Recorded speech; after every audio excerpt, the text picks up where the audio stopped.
Hey there, beautiful souls. It's Lexie, and welcome back. It is mid October when this episode will be airing. I'm actually recording it a little bit earlier, um, but the day that this episode's going out is my husband's birthday. So, special shout out to my hubby. Happy birthday, babe.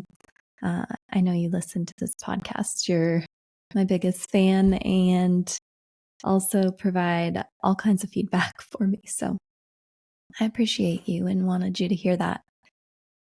Okay, so if you've been hanging out this month, you know that we are talking about intention. That's our theme for the month. And we discussed it in our first episode, kind of how to make aligned decisions when it comes to creating intention in your life.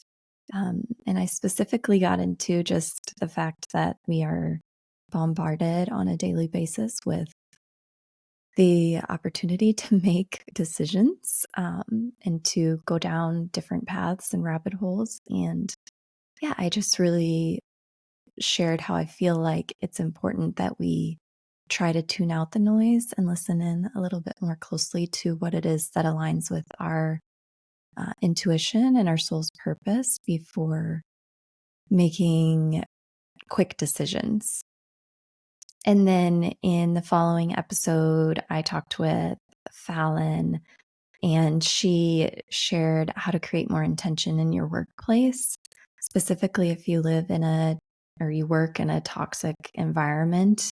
And I loved that episode so much because she shared how you can bring intention into your day to day life right this minute, right now, without making any of those big life changes. You don't have to quit your job. You don't have to leave right away. You can be intentional about the process. And it was a beautiful episode.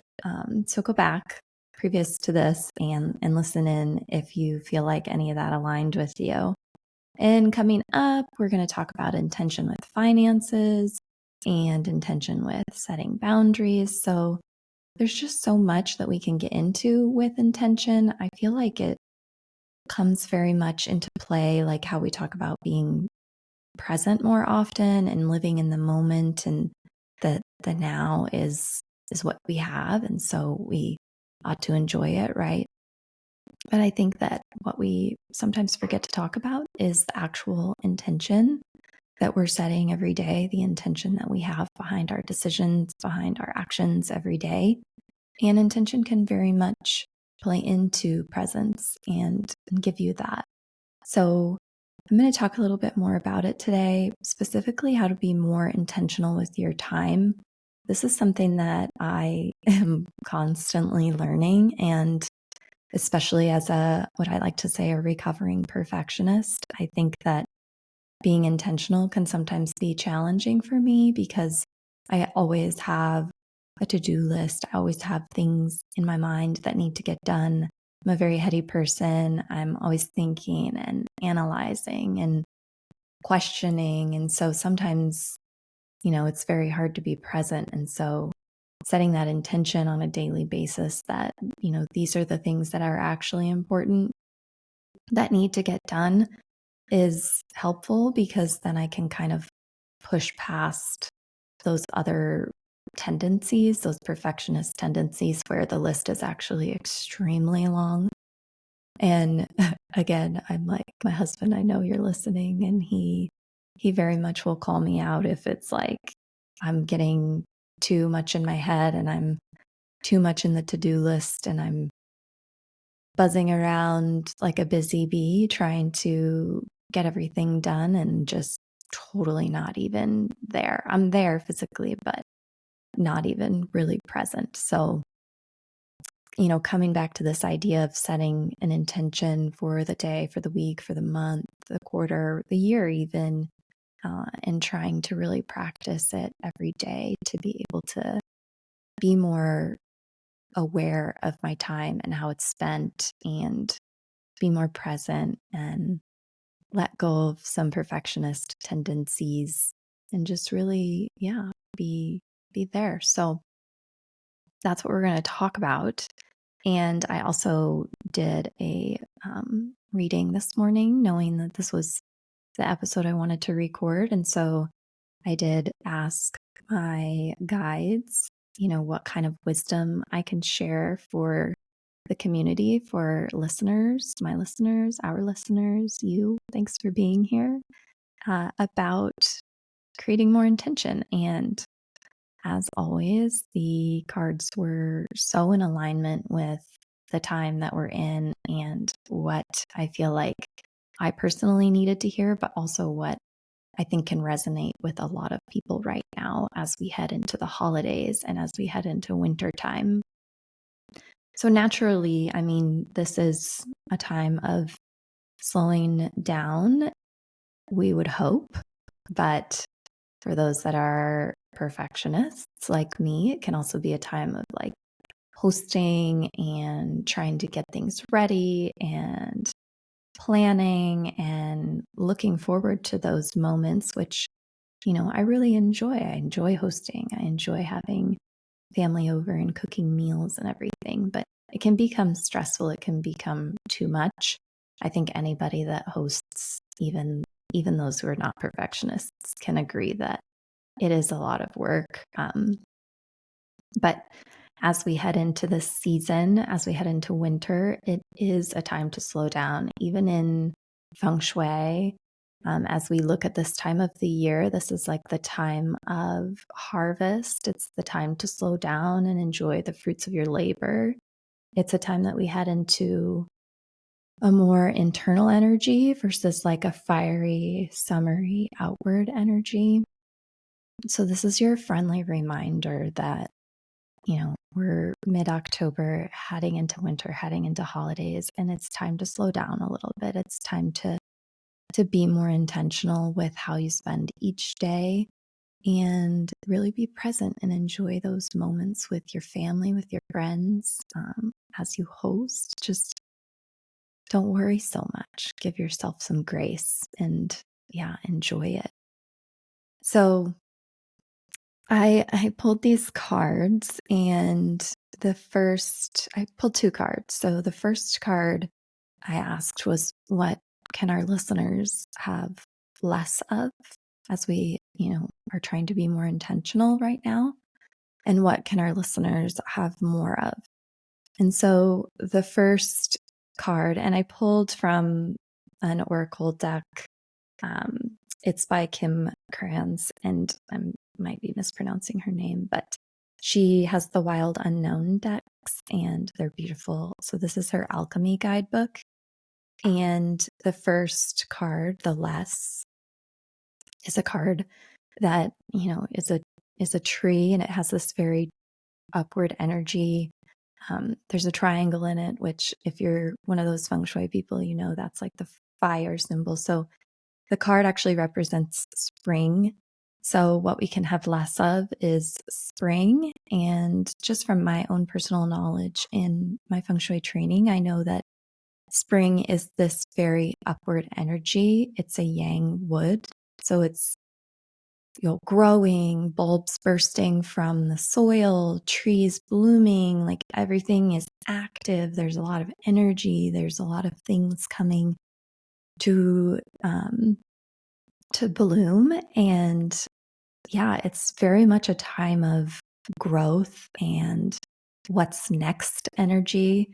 And this is what the cards are saying, the guides are saying, this is something we can have less of right now. And that's very much in alignment with what I said about heading into winter and heading into this time of harvest and enjoying where you are and all the work that you've put in for the year and allowing yourself to slow down a little bit. That's what we could use less of. And then the card that I pulled for what we could have more of was the separation card. And so this was very much a card that, there's two birds, but they're going off in different directions as if they've been split down the middle. And it's like a knife, like a cutting away energy, which is interesting because that's a metal element and we are in a metal season right now. But this is like the cutting away of what no longer serves us. And it is, again, like so much in alignment with what I'm talking about for winter and being more intentional. It is the question of what can you cut away, even if it's just for now or, maybe forever. Like what habits and tendencies and, oh my gosh, we could get deep. Like who are the people in your life, or what are the things that you're doing on a daily basis that you could cut away and that you no longer need to have because it's not serving you. And, how can this separation really prepare you or open you up for more presence?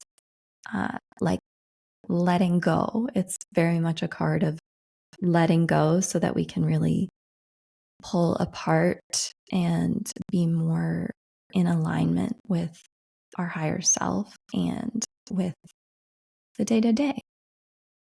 So my thoughts on this, just like what can we cut away? What can we pull apart? What can we, remove from our life right now or again forever, just so that we can be more present and be more intentional? It comes down to how you spend your day, right? So, how can you be more intentional with your time? What can you do to change your day-to-day routine so that you have that presence in that space to slow down? Again, what can you cut away so that you have more presence and space to slow down? Because this is what it's all about. Slowing down and enjoying this time of the year. So I have just a few, and I'm keeping it kind of short today, but I have just a few tidbits or offerings, I guess you could say, so that you can ask yourself, like, where can I cut away, or how can I be more intentional? And this can come down to like being more intentional with what you eat, being more intentional with who you spend your time with, being more intentional with your routine, being more intentional about self-care, being more intentional about saying no to make space for other things, and just essentially intentionally slowing down. The first thought that I had that came to mind of a way to integrate this into your life right now is just to take 5 minutes in the morning, just 5 minutes. Set a timer and take 5 minutes and write down how you want to spend your day. And it doesn't even have to be like a full-on journal entry. It doesn't have to be some fancy quote or mantra or anything like that. It can literally just be like, at the end of today, will I be happy if I've spent my time a certain way? Like, what do I intentionally want to focus on today? It can also be before bed if you're not a morning person. I can resonate with that. I used to very much be a night owl.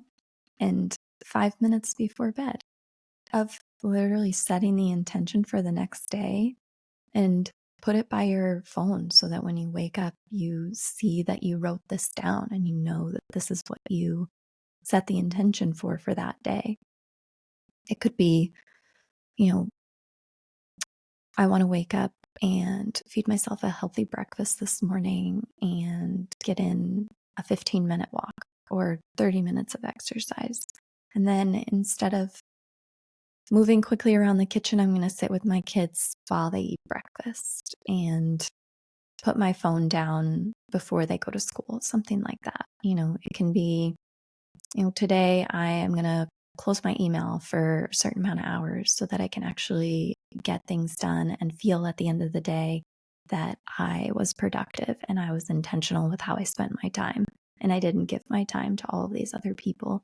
Instead, I gave it to me, knowing that I'll be happy at the end of the day with what I did and what I accomplished. And perhaps there's a few more things you want to add to there. And these are just like very broad stroke examples. But I think 5 minutes out of your day is a very obtainable goal in the morning or in the evening of setting an intention for that day or the next day. Something else that I feel like, especially as a busybody, is very helpful is to meal prep. And this is again just like coming back to being intentional with your time. Sunday afternoon, take an hour to cook your lunches for the week and put them in containers. I mean, I know it sounds simple, but I'm one of those people where when I get really busy, and I know some perfectionist friends, and I know some other really busy moms who have said like they just forget to eat. And I do that sometimes too, or it's not that I'm forgetting, it's just that I'm so busy that I haven't ate. So making 1 hour of your weekend set aside for meal prep just so that you can actually nourish your body the following week, like that intention is huge because you'll feel better. The same can be said for exercise. I mean, if you just want to say, I'm going to take this amount of time to exercise, 3 times a week, it doesn't have to be every day. And it doesn't have to be like if you fall off the wagon, you can't get back on until the following Monday or the next month, the first. I don't know.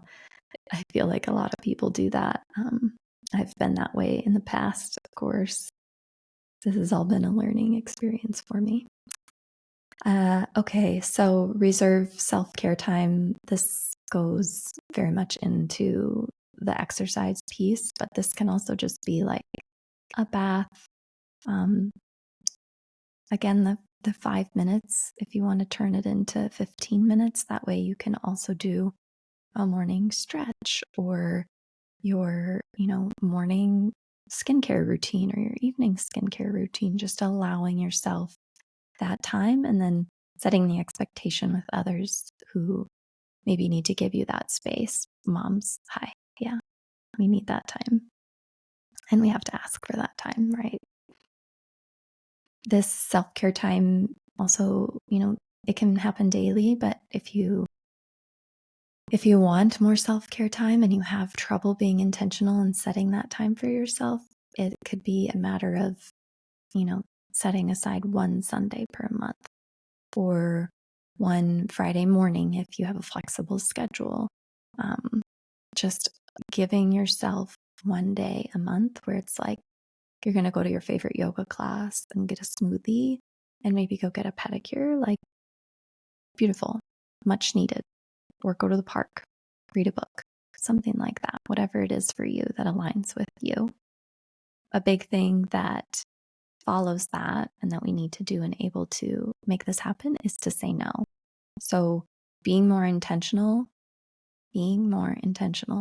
with who and what you say yes to. I'm recording this. Of course, you guys know that we have a YouTube if you've been following along for a while, and I'm like looking myself in the eyes. I'm like, hey girl, say no more because this is something that's hard for me. I'm a people pleaser. I love to make people happy and be helpful. And sometimes that is at my own detriment. And I think as moms, that's just kind of something that happens no matter what. We have a hard time putting ourselves first. So I'm not saying say no to your family, but say no to other things so that you can have that time with your family, but you can also have time for yourself.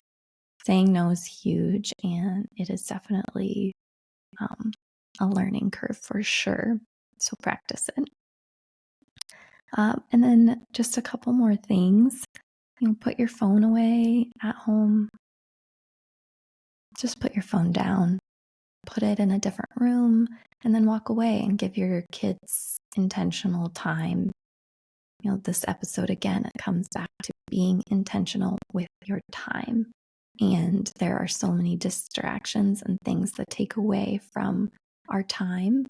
And so the phone is one of them. You get a phone call, you get a text message, you open the Instagram app without even realizing you've done it. And then you're on Instagram and you're like, what am I doing? Just put the phone somewhere else, even if it's just for like an hour, and give yourself that present time with yourself or with your family or with your kids or whoever you're even with. Like if you're out to lunch with a friend, put the phone away. Don't pull it out of the table, please. Okay. And the last thing is just like just like we reserve time for ourselves, reserve time for your family and for your kids, for your hubby. Like, hey, hubs, you want to go on a date? Because those are important.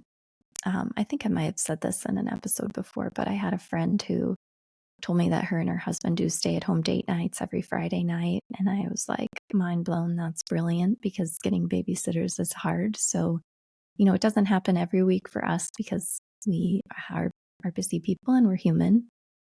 But I would say most Friday nights out of the month, my husband and I say no to other things, and we spend the evening together catching up and cooking a meal after the kids have gone to bed. Reserving time for your partner is important. Reserving time for your kids is important too. Even if it's like, if you've got more than one kid, maybe there's once a month where you take each kid on a little date, or even if it's just out for ice cream after school as a little surprise. You're just being more intentional with how you spend your time allows you to be more present and allows you to just enjoy things and slow down a little bit. And coming full circle back to the beginning, that is what this time of the year is about. You've been working hard. You've been through a lot.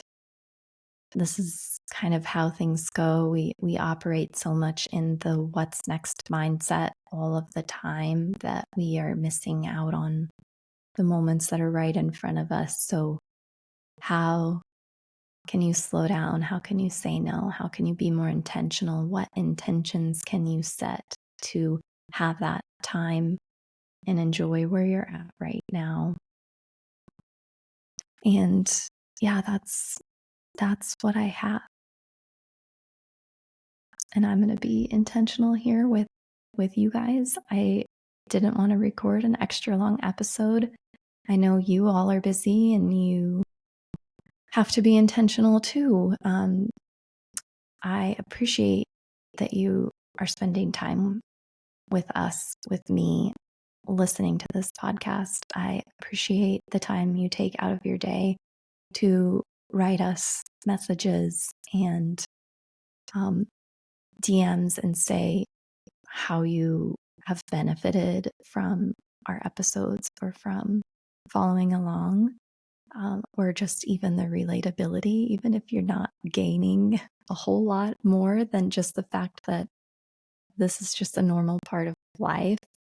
Like, that's great, because I want to normalize the fact that we're not all as we seem on social media. Let's just say it that way. Like, that's an episode for a whole nother day, but it is something that's so hard to realize when we see all of these other people under the veil that they are, broadcasting, essentially. It's hard to know what is actually normal and what's not. And yeah, I feel like I'm just really, really happy that you're out there and you're listening. And so thank you. Thank you for spending your time with me. And yeah, I look forward to talking to you again on the next episode. Enjoy your time, enjoy your season of slowing down, and I'll talk to you soon. Bye bye for now.